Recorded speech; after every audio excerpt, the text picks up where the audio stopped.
Donald Trump has become the first American president to be a convicted criminal, a felon who is the presumptive Republican nominee for president of the United States. On May 30th, 2024, a New York City jury released its decision on Donald Trump's hush money trial. Americans across the nation found themselves glued to their television and phone screens as they learned of the verdict for the very first time.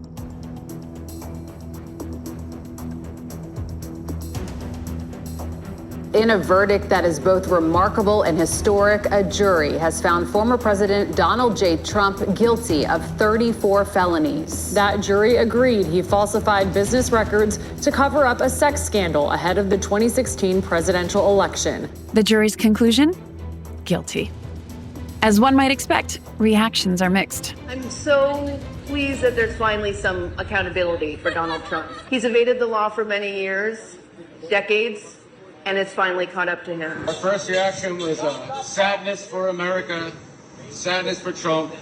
But at the end of the day, it's only going to increase his support like every other time they indict him. Very scary. We're in a third world country right now. I don't even feel like we live in the United States. It could happen to him, it could happen to any of us. This is the legal system working, and this is how America is supposed to work. And I feel very happy for America. I feel very happy for democracy. The media is not telling the truth. No, he's an innocent man. Those people, they didn't know what they were doing. It's a great day for the American people, for everybody who believe in the law. You see that no one is above the law. And just like that, the questions began to multiply. Would Trump still be able to run for president as a convicted felon? How does this compare to the rights that other convicted felons do or do not have within the American political system? And above all, what does this mean for the 2024 presidential election? The bottom line, the U.S. political system contains a clear contradiction. While Trump, a convicted man, parades across the United States seeking electoral support, thousands of convicted felons across the nation are unable to vote.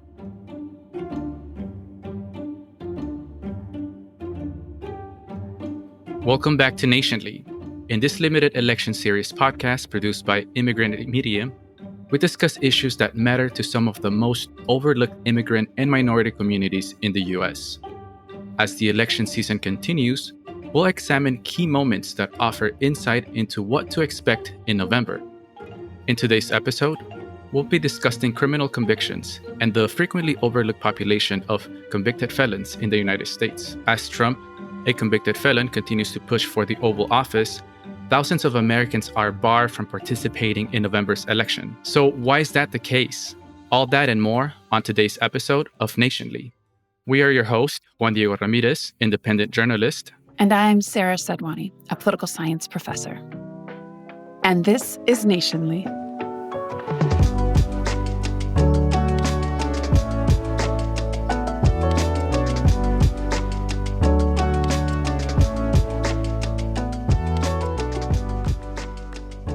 Well, this verdict takes the 2024 election into uncharted territory. No major party has ever nominated a convicted felon for president.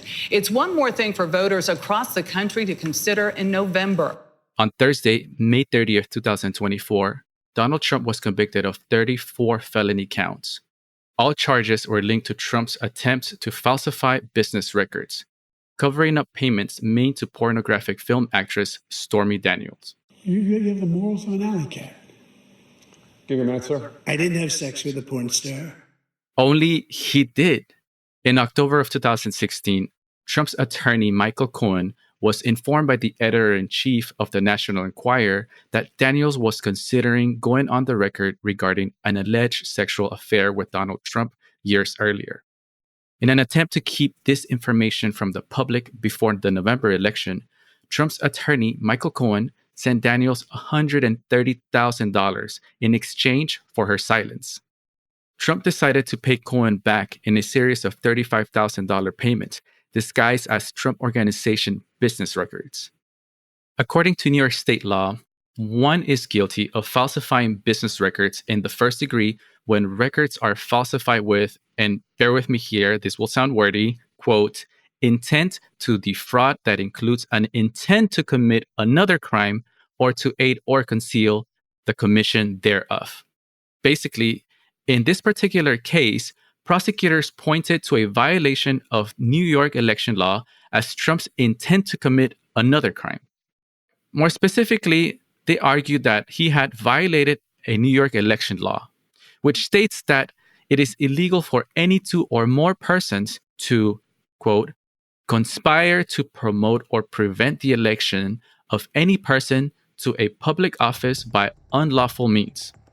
Under these laws, the New York 12-person jury found Donald Trump guilty on all 34 counts. Americans across the nation immediately found themselves wondering, can Donald Trump still run for president? The simple answer? Yes. Look, legally, there's nothing that says you can't run for president if you're a convicted felon. There's nothing that says you cannot hold the office of president if you're a convicted felon. And if things were to play out sort of to their maximum here in every possible sense, Trump winning and going to prison, there's nothing that says you can't run the country from inside a prison cell. So that's what we're talking about here. According to Article 2 of the Constitution, a presidential candidate must be a natural-born citizen, at least 35 years old, and a resident of the United States for at least 14 years. The clause mentions nothing regarding one's history of felony convictions. Believe it or not, this actually isn't the first time that a convicted felon has run for president.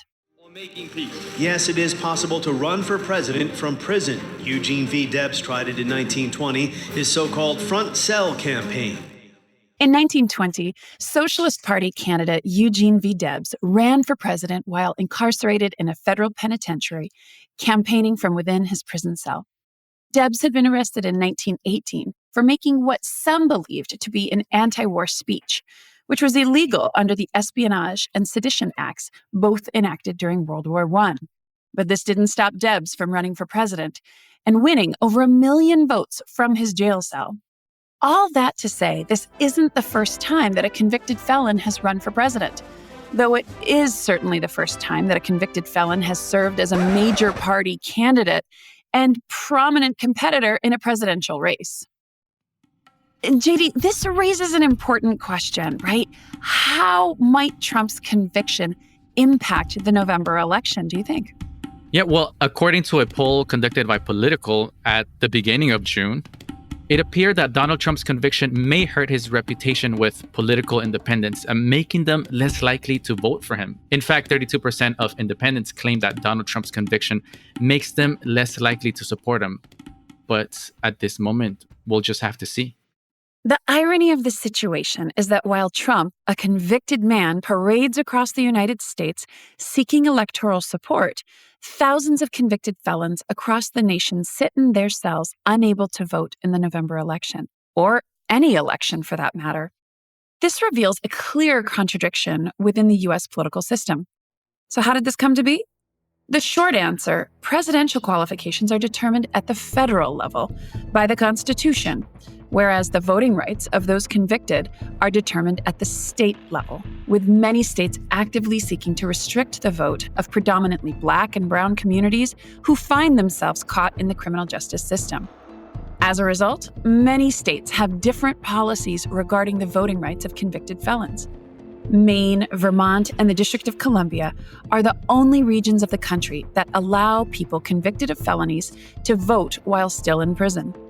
In 21 other states, individuals are disenfranchised only while incarcerated, while in 16 others, their voting rights are restored only after they have completed their full sentences, including probation and parole. For people convicted of felonies living in one of the 10 remaining states, the restoration of their voting rights may depend on a variety of factors and isn't necessarily guaranteed. You may be required to endure a post-sentencing waiting period before you can vote again. You may be required to pay a fine. You may even be required to petition the government yourself or wait for a special gubernatorial pardon. And in some cases, you may simply never regain the right to vote. And you know, Sarah, I got to report on this in Florida a few years ago, where they consider restoring the voting rights for Floridians with past convictions who had completed their sentencing terms. And what I found out is that you can never guess how these people are going to vote. And this brings me to this question is, how does this play out in a swing state?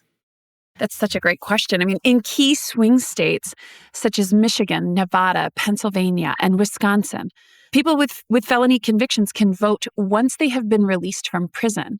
Whereas in Georgia and North Carolina, they can vote only after they have completed their full sentencing, including parole and probation.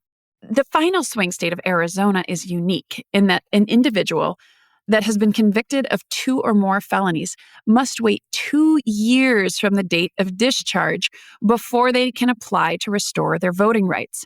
So despite these minor differences, the bottom line actually remains really clear. Thousands of Americans across the country are disenfranchised by their felony convictions. Yeah, and let's remember, the United States has the highest number of incarcerated individuals in the world. However, in many states, the incarceration rate exceeds the national average. The swing states with the highest incarceration rates are Arizona and Georgia, with rates exceeding 4 prisoners per 1,000 residents. So as a result, both of these states have relatively high disenfranchisement rates. You know, in fact, Arizona has one of the largest felon disenfranchisement rates, second only to Alabama, Tennessee, and Florida. In Arizona, 5% of the eligible voting population is unable to vote due to a felony conviction. So to be eligible, you have to be 18 years of age, a U.S. citizen, et cetera. So this stat is actually breaking that down. In Georgia, this rate is smaller, but it's still significant at 3%. Remember, we've done episodes on both Arizona and Georgia. We were talking about like 10,000 votes, 12,000 votes that are needed for the political outcomes. It's possible that restoring rights for disenfranchised folks in Arizona and Georgia would impact election outcomes within these states. And so impacting the general national outcome of the November elections. This is, of course, hard to know for sure, particularly without knowing the political preferences of those individuals, something that we'll talk about in just a minute here. However, within states as tight of a margin as Arizona and Georgia, every vote counts, as we have been saying throughout this podcast. And so surely reenfranchising a substantial portion of the population would have some impact. We've now come to the most important part of today's episode. In order to understand what effects felon disenfranchisement might have on the upcoming election, we must first understand convicted felons as a group. And Sarah, this comes down to 2 main questions. Who makes up this group and what are their political preferences? So now we're going to pass it off to our producer and reporter, Sofía Sanchez, to hear her interview with Dr. Hannah Walker. As an associate professor of government at the University of Texas at Austin, Hannah explores what happens to people's political engagement levels after they've had an experience with the criminal justice system. Let's listen. Welcome, Dr. Walker. We are so happy to have you here on Nationally today. My name is Sofía Sanchez. I'm a journalist who has covered politics, culture, immigration on NPR, foreign policy, Teen Vogue, and now Nationally. I want to start by thanking you for coming on the show and also giving you a chance to introduce yourself. Thank you so much for having me. I'm Hannah Walker. I am an associate professor of government at UT Austin. And my research concerns how experiences with the criminal justice system impact attitudes and behaviors and impacts people's likelihood of turning out and participating in the political process. I'm working on a suite of projects. We've done a few projects in past elections, and we're planning to do another one in 2024 that is targeted to people with felony convictions who retain the right to vote, who participate at very low levels, and tries to reach out to them and see how, what is the most effective method for reincorporating them into electoral politics.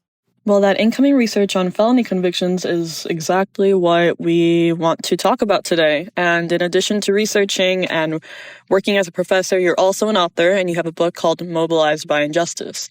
Can you tell me a little bit about what that book focuses on? Absolutely.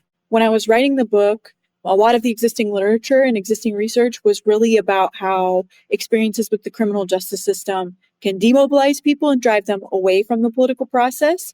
And I was starting to do that research right in 2014 with the first wave of Black Lives Matter movement, where we saw lots of folks who were deeply impacted by the criminal justice system doing just the opposite, going out to the streets and participating and making demands of their elected officials. And so what my book does is it sort of says, okay, folks become politically engaged when they have a sense of injustice around their experiences, when they feel that themselves or a family member or a loved one has been discriminated against or has been targeted for reasons related to race or class. And that's sort of how they became caught up in the system, or they view the experiences that they had as inhumane or unjust. But in Mobilized by Injustice, I argue that people are less likely to do things like vote. There are lots of reasons for them not to want to vote. But when they do have energy for politics, they instead go out and do things like engage in community organizing and engage in protesting and engage in other kinds of non-electoral activities.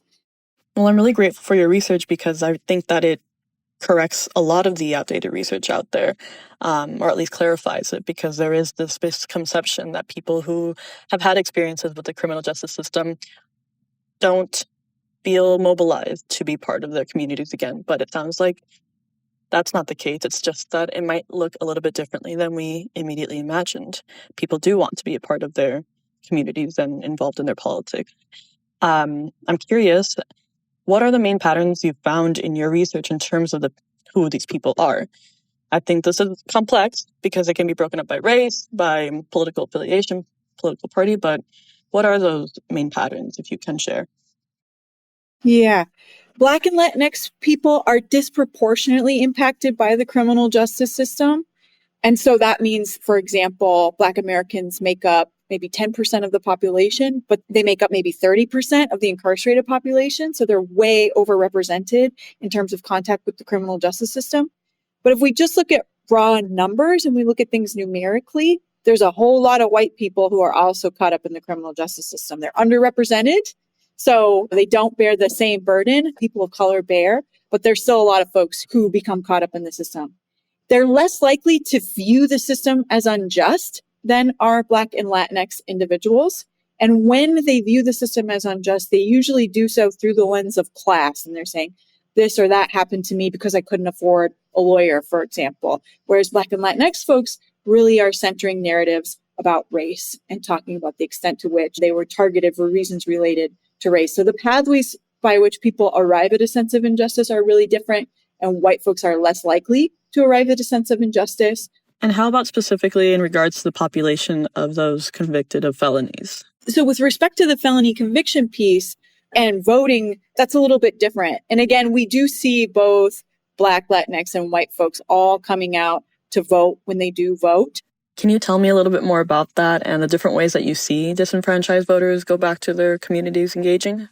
Yeah, well, it usually starts through a couple of different paths. And so one pathway where folks might become re-engaged is because they're mobilized by someone that they love, who's very involved in politics and who convinces them it's important to participate and who says, come with me to this event, right? So they get brought along by friends and family members. That's one way.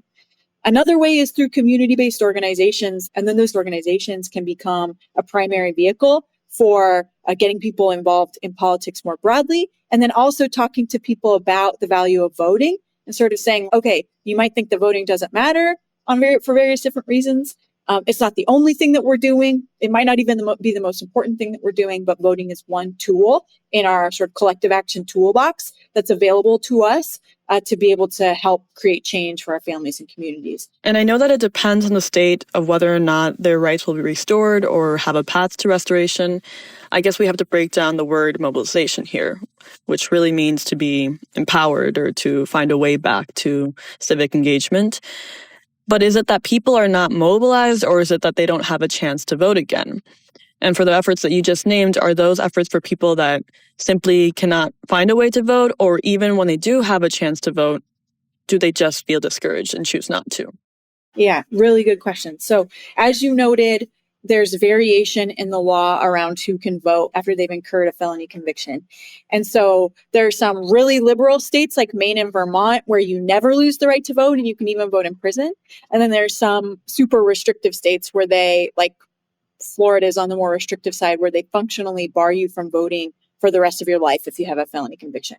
But most states are actually somewhere in the middle. And Texas, which is where I'm coming to you from on the more restrictive side, you regain access to the right to vote once you've completed the terms of your sentence. And so we estimate that in the state of Texas, there's about 1 million people with felony convictions who nevertheless retain the right to vote or who have regained the right to vote because they completed the terms of their sentence. But we also know that this group participates at really low rates. And that's true for kind of many of the reasons that you just laid out. Like for some of them, maybe they're not mobilized, but many folks have misconceptions about what the law actually says. Maybe they don't know that their right to vote is automatically restored. They think that they've been disenfranchised for life. Many people think that if you just have a misdemeanor conviction, that leads you to lose the right to vote. And so a lot of people mistakenly think that they can't vote when they actually can. There's also a lot of fear around voting. Like, what if I think I'm eligible and then I vote and I'm wrong and I'm actually not eligible? And that's real, right? In Texas, it's a second-degree felony to commit voter fraud, which that's what it would be if you voted while you were still on probation. Voter fraud is extremely rare. It's extremely rare. And in Texas, there have been a couple of high-profile cases, but we're talking about 1 or 2. And that's enough to scare people and elected officials. Their intention, right, was to scare people away from voting, but that's exactly what it is. And so the question for the individual then is, am I on probation or parole? And that's something you can find out through an offender lookup tool. But if you're also nervous about that, you can reach out to your local chapter of the ACLU and enlist someone's help to try to understand what the law is. And Texas is, again, on the sort of conservative side of the spectrum. So to the extent that there are people who are listening to this podcast from other parts of the country, the risk is even lower. So people have a lot of fear, and that keeps people from participating in the process. And then there's people who are like, maybe in the more demobilized camp where they're like, my voice doesn't matter anyways. And then there's folks who don't vote because even if they know that they have the right to vote and they kind of feel like maybe they want to, in Texas, at least, it's hard to get registered. You can't register online. You actually have to go and do it in person, or you got to get a form and put it in the mail. There's a lot of administrative burdens associated with just getting registered. And people have more pressing matters, other things that are more important for them to worry about on a day-to-day basis. Thank you for sharing and clarifying that on voter fraud. I want to know now if you can speak to the likelihood of specifically ex-convicted felons making their way back to the ballot box. People with felony convictions participate at very low rates. That we estimate that between 20 and 35% of people with convictions who are eligible voters are actually registered and who actually participate in politics. So it's very low. You can compare that to about 60% in the general population. Folks are turning out at very low rates for all the reasons that we've discussed already. So incarcerated felons can be considered a somewhat unique group in their political views then, failing in some cases to align perfectly with the views of either Republican or Democratic parties, and beyond party policy preferences. According to the research that we found, prisoners have very little faith in politicians. In fact, 80% of respondents claim that politicians often fail to act in their interest. And because of this, 57% claim to have never cast a vote in their lives.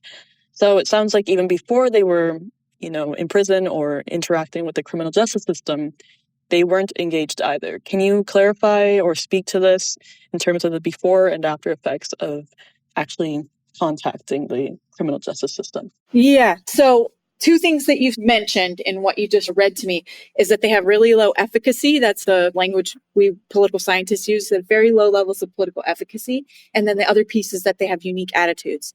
And so there's not very good research that suggests that individuals have lower efficacy as a consequence of contact with the criminal justice system than they had prior to incarceration. In terms of their trust in the system and some of their other attitudes, they look very similar to other folks living in marginalized communities that are heavily targeted by police, otherwise, even if they themselves haven't been to prison, right? So their attitudes reflect those communities that folks tend to come from. And so then the question is, okay, well, then does prison change people's attitudes? And if so, how? And we also don't have very good data on that. It doesn't appear to change their partisanship. It's not like we send people to prison and turn them into Democrats, right? They go in with partisan attitudes and come out with those similar partisan affiliations. But those experiences might change their attitudes around other things like sentencing policy around whether or not marijuana should be legalized. Having a criminal record intersects with all different kinds of policy areas, and having a criminal record can make you less likely to have access to certain kinds of social welfare goods and public housing. It can keep you from having access to certain kinds of jobs. And so those experiences make people policy constituents in ways that they weren't before. And when we see them become mobilized and organized, they're organizing around those specific issues. So it might not change people's partisan attitudes. It might not make them trust the government less, but it does make them think differently about certain kinds of policy issues that intersect specifically with their criminal justice experiences. So I know you mentioned earlier that your current research focuses on people convicted of felonies. So have you heard anything regarding their thoughts on the presidential election? So I've talked to folks in several different contexts, and they're not like, for the most part, super caught up in the presidential election. They're saying things like, neither one of those candidates represent my interests. Those candidates have nothing to do with my life. They're more interested in and speaking about things that are happening at the local level and races that are happening at the local level that have a lot of impact on the lives of people with convictions or people with criminal justice experiences. So, for example, in 2021, when we were organizing in New Jersey, there were folks who were saying things to us like, the Camden City Council was decided by 6,000 votes, and there are 12,000 people in Camden who just regained the right to vote who have felony convictions. And so they're thinking about, if we all vote together in this city council election, can we impact the outcome? And so they're thinking a lot more about these local kinds of elections that deeply impact their day-to-day life in a way that maybe like the national elections don't connect with them in the same way. I'm also curious to know what their thoughts regarding Trump running for president now as a convicted felon himself, because as you know, in a lot of states, once you are convicted of a felony, you cannot, apply or gain a lot of work.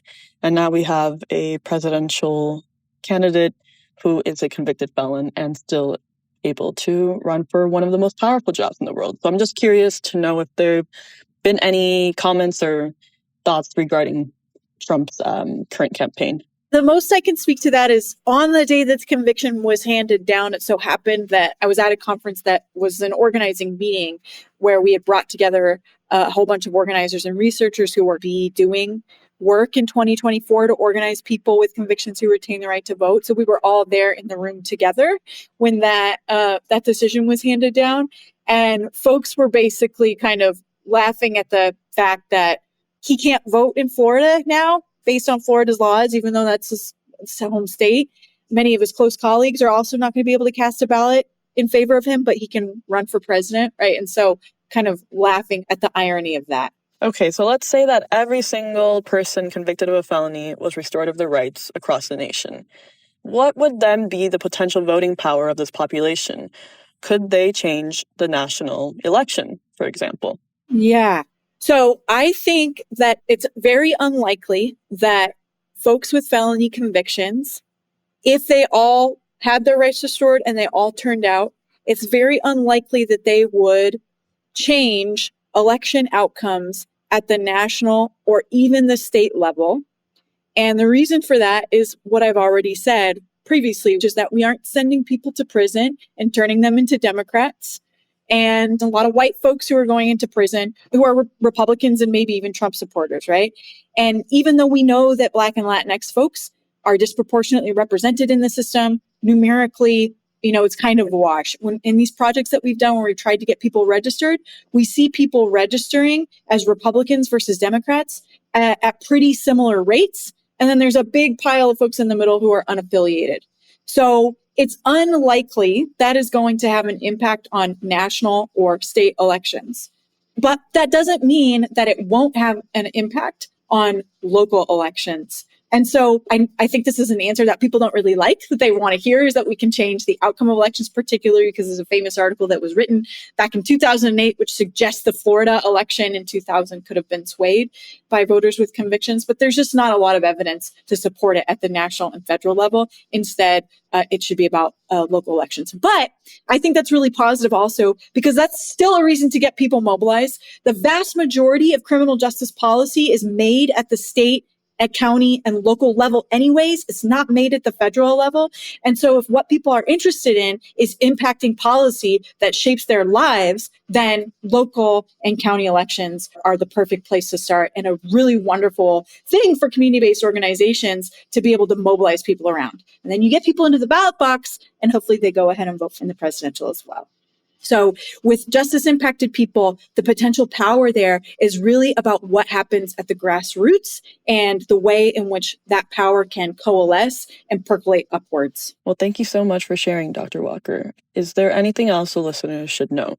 The only thing I want to just add that may be of interest to you and to your listeners is that rights restoration for people with felony convictions in the United States is now a movement.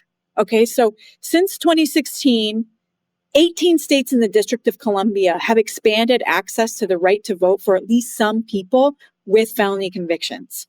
And this is a bright spot in changes to electoral law, where mostly what we're hearing about is ways in which states are trying to restrict access to the ballot box. But felon disenfranchisement and re-enfranchising people is one of the sort of bright spots. And those efforts to get the law changed are led by formerly incarcerated people themselves. And so there are organizations in states across the country that are led by formerly incarcerated people that are really devoted to helping people regain access to the ballot box through changing the law, and then also mobilizing people and getting them actually turned out for whatever reason and for whomever they want to vote for. So if there's someone in your life who fits that bill and who may be interested in getting involved in politics, go find one of those groups and join what is increasingly a national movement. Dr. Walker, thank you so much again for coming on Nationally. It was a pleasure to talk to you. As a whole, this issue appears to be more complex than previously believed. Convicted felons demonstrate far more greater diversity in their political viewpoints than expected. There are a far greater number of Republican felons than anticipated, and studies suggest that there is an underlying tone of distrust towards politicians. Thanks for listening to this episode of the Nationally podcast, brought to you by Immigrantly Media. We hope you like this episode. Nationally releases weekly on Thursdays on all streaming platforms. If you have thoughts you'd like to share with us, please email them to info@immigrantlypod.com or reach out on our socials @immigrantlymedia on Instagram and @immigrantly_pod on X. And you can find me on X at JuanDR47, JuanDR47, and same on Instagram. You can find me at Sara Sadhwani on all the socials. Nationally is produced by Sadia Khan, Shay Yu, and Sofía Sanchez. This episode is written by Emmanuel Monahan, with research assistance from Jenna Marcus. Our sound designer and editor is Juan Velez. The Nationally theme music is by Simon Hutchinson. Additional music is by Epidemic Sound. Thanks for listening. Have a great week.